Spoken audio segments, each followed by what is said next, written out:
Bapak, Ibu, Saudara-saudari, sahabat delima, renungan kita pada saat ini tertulis dalam kitab Roma pasal 12 ayat 1 hingga ayat 2, demikian firman Tuhan. Karena itu saudara-saudari, demi kemurahan Allah aku menasihatkan kamu, supaya kamu mempersembahkan tubuhmu sebagai persembahan yang hidup, yang kudus dan yang berkenan kepada Allah. Itu adalah ibadahmu yang sejati. Janganlah kamu menjadi serupa dengan dunia ini, tetapi berubahlah oleh pembaharuan budimu, sehingga kamu dapat membedakan manakah kehendak Allah, apa yang baik, yang berkenan kepada Allah, dan yang sempurna. Sahabat delima, konteks ini adalah konteks Roma, di mana Roma adalah surat kiriman yang dituliskan oleh Rasul Paulus ketika dia di dalam penjara. Walaupun dia di dalam penjara, dia menulis dan juga dia dibantu oleh para sahabatnya untuk menyampaikan surat-surat kiriman yang disampaikannya kepada beberapa gereja-gereja.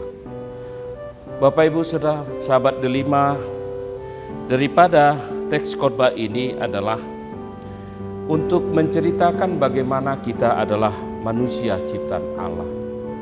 Manusia ciptaan Allah adalah menggambarkan kita makhluk ciptaan Allah yang berbeda dengan makhluk ciptaan Allah yang lain. Karena manusia itu diberikan Allah pikiran, hati, perasaan, dan lain sebagainya. Sehingga manusia itu adalah diberikan Allah tanggung jawab. Di mana di Kejadian 1 ayat 26 dikatakan supaya manusia itu merajai, artinya memelihara dari semua ciptaan Allah. Makanya ditekankan dalam teks khotbah ini, kita harus bersahabat dengan lingkungan hidup. Karena manusia itu adalah diciptakan Allah segambar dengan Allah, imago Dei. Sehingga tanggung jawab begitu berat diberikan Allah kepada manusia untuk memelihara seluruh ciptaan Allah, termasuk lingkungan hidup dan juga bagaimana kelangsungan kehidupan daripada lingkungan hidup dan makhluk hidup yang lain. Karena jika mereka binasa atau lingkungan hidup rusak, maka berakibat kepada kebutuhan dan kehidupan manusia. Jika nanti satu saat padi tidak lagi berproduksi oleh akibat dari tanah longsor atau air banjir, sehingga nanti satu saat padi tidak akan atau susah ditemukan oleh manusia, sehingga berakibat akan naik harga-harga di pasaran, sehingga sulit manusia untuk mendapatkan sembako untuk kebutuhan hidupnya. Bapak, Ibu, saudara-saudari, di sini ada juga yang kedua menekankan tentang bahwa manusia itu sebagai dia percaya kepada Tuhan, dia harus jangan serupa dengan dunia. Karena diberikan Allah hati, pikiran, dan perasaan. Jangan dia sama dengan dunia. Artinya manusia itu jangan mau terpengaruh ombang-ambing godaan-godaan dunia. Sehingga manusia harus teguh percaya, yakin kepada Tuhan. Dia harus beralaskan kepada kuasa Tuhan.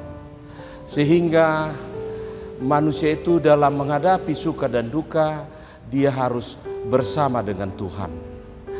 Jika manusia itu memang adalah suatu makhluk yang kadang-kadang dia kuat, dia kadang-kadang lemah. Dia diumpamakan seperti seorang bayi yang berjalan. Kadang-kadang dia jatuh, kadang-kadang dia bisa berjalan. Begitulah daripada refleksi perjalanan hidup manusia. Sehingga di dalam dia dimampukan oleh Allah untuk bisa menghadapi suka dan duka dalam hidup ini, harus mengandalkan Tuhan. Bapak, Ibu, saudara-saudari, diserukan daripada nats khotbah ini, jangan manusia itu adalah sama dengan dunia Artinya harus ada pembaharuan budi. Pembaharuan budi adalah dicontohkan karena manusia itu punya perasaan. Sehingga dituntut manusia itu harus punya perubahan di dalam hidupnya.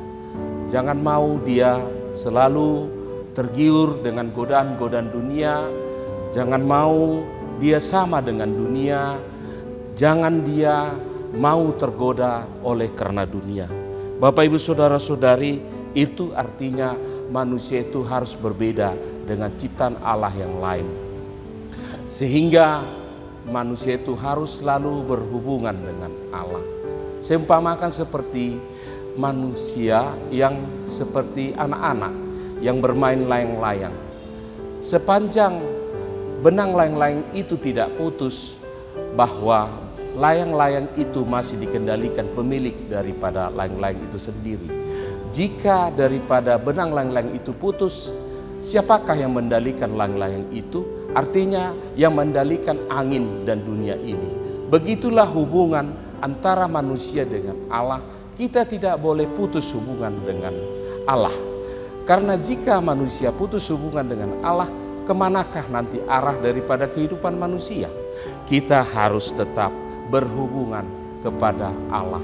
Sehingga pembaharuan budi itu hanya bisa dilakukan jika kita menghadapi suka dan duka, harus tetap kita berhubungan dengan Allah. Kita tidak bisa mengandalkan diri kita sendiri. Kita tidak bisa mengandalkan pikiran kita sendiri. Karena manusia tidak sempurna. Manusia itu punya keterbatasan. Jadi dia punya kemampuan menghadapi suka dan duka jika dia selalu bersama dengan Tuhan. Dia punya kemampuan dalam melakukan sesuatu aktivitas pekerjaan di dalam perjalanan hidup ini, dan suka dan duka yang dia hadapi, dia punya kemampuan oleh karena dia tetap bersama dengan Tuhan. Kadang-kadang kita berjalan dalam kehidupan ini, jika kita berdiri di tengah rel kereta api, kita lihat dari pancaran mata kita sepertinya hidup ini seperti rel kereta api. Tetapi selama kita berjalan, kita punya pengalaman.